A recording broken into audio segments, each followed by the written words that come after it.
দাদিকে শেষবারের মতো দেখতে বাড়ি ফিরছিলেন নাতি আশরাফুল, কিন্তু কে জানতো দাদির জানাজায় অংশ নেওয়া হবে না তার। উল্টো দাদির কবরের পাশেই খুঁড়তে হবে আশরাফুলের নিজের কবর। যশোরের চৌগাছা উপজেলার বকশীপুর গ্রাম, যে গ্রামে এখন বইছে শোকের মাতম। জীবিকার তাগিদে খুলনার এক আইসক্রিম কারখানায় কাজ করতেন ৩৫ বছর বয়সী যুবক আশরাফুল ইসলাম। গত রোববার বিকেলে খবর পান তার প্রিয় দাদি আর নেই। দাদির টানে অস্থির হয়ে মোটরসাইকেল নিয়ে রওনা দেন গ্রামের বাড়ির উদ্দেশ্যে। কিন্তু নিয়তির কি নিষ্ঠুর পরিহাস! বাড়ির মাত্র ১ কিলোমিটার দূরে এসে নিয়ন্ত্রণ হারায় মোটরসাইকেলটি। একটি গাছের সাথে ধাক্কা লেগে নিভে যায় পরিবারের বড় সন্তানের জীবন প্রদীপ। সম্পর্কে আমার ভাইপোর নাম আশরাফুল ইসলাম। সে প্রথমে চাকরি করতো ঢাকা থেকে অনেকদিন চাকরি করতো এবং সেখানে সে খুব সুনামের সাথে চাকরি করেছে এবং তার কোম্পানি তাকে খুব ভালো জানতো এবং সে তার কাজকর্মে অনেক মেধা ছিল এবং সে তার মেধার কারণে তাকে সম্মান করতো এবং তাকে স্যালারি হিসেবে দিত। পরে বিদেশে যাওয়ার জন্য সে চলে আসে, এখন থেকে তাকে কোম্পানিতে নিয়ে যাবে, কিন্তু বিভিন্ন সমস্যার কারণে সে যেতে পারেনি। পরে সে খুলনাতে যে একটা আইসক্রিম ফ্যাক্টরিতে চাকরি নেয় এবং সেখানে সে চাকরি করে আর কি। তারপর তার দাদি অসুস্থ হয়ে পড়ে এবং সেখান থেকে চাকরির মাঝে মাঝে সে খুলনা থেকে মোটরসাইকেল থেকে আসে এবং চলে যায়। ওর দাদি মারা যায় মাগরিব আজানের সময়। মারা যাওয়ার পরে ও খুলনায় ছিল, একটা আইসক্রিম ফ্যাক্টরিতে কাজ করতো।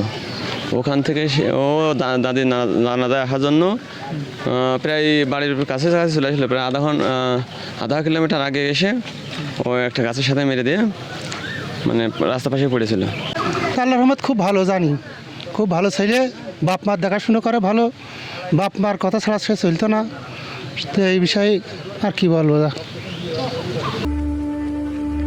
যে নাতি এসেছিলেন দাদিকে বিদায় জানাতে, সেই নাতিকেই এখন বিদায় জানাচ্ছে পুরো গ্রাম।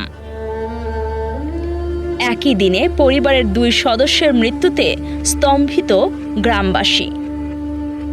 আশরাফুলের বাবার বুকফাটা আর্তনাদ, এখন আমাদের কি হবে? কে চালাবে এই সংসার? এই প্রশ্নে আকাশ বাতাস ভারী হয়ে উঠেছে। ৩ ভাই বোনের মধ্যে বড় আশরাফুল ছিলেন পুরো পরিবারের একমাত্র আশার আলো। আজ সেই আলো চিরতরে নিভে গেছে। সোমবার দুপুরে সম্পন্ন হয়েছে দাদি ও নাতির জানাজা। দাদির পাশেই চিরনিদ্রায় শায়িত হলেন নাতি আশরাফুল।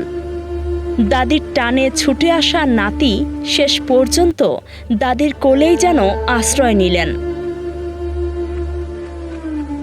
MH উজ্জ্বলের তথ্য ও ভিডিও চিত্রে কাজী সাইমা, রাত নিউজ। নির্ভুল রোগ নির্ণয় সঠিক চিকিৎসার প্রথম ধাপ, আর এই নিশ্চিত স্বাস্থ্যসেবার জন্য কুইন্স হসপিটাল কেন আপনার প্রথম পছন্দ হবে। যশোরে আমরাই দিচ্ছি সর্বাধুনিক ও সর্বোচ্চ কোয়ালিটির মেশিনারিজের নিশ্চয়তা, যেখানে এক ছাদের নিচে সুবিশাল ও মনোরম পরিবেশে সব ধরনের পরীক্ষা নিরীক্ষা করা হয়। আপনার ও আপনার পরিবারের সুস্বাস্থ্য নিশ্চিতে কুইন্স হসপিটাল আছে সবসময় আপনারই পাশে।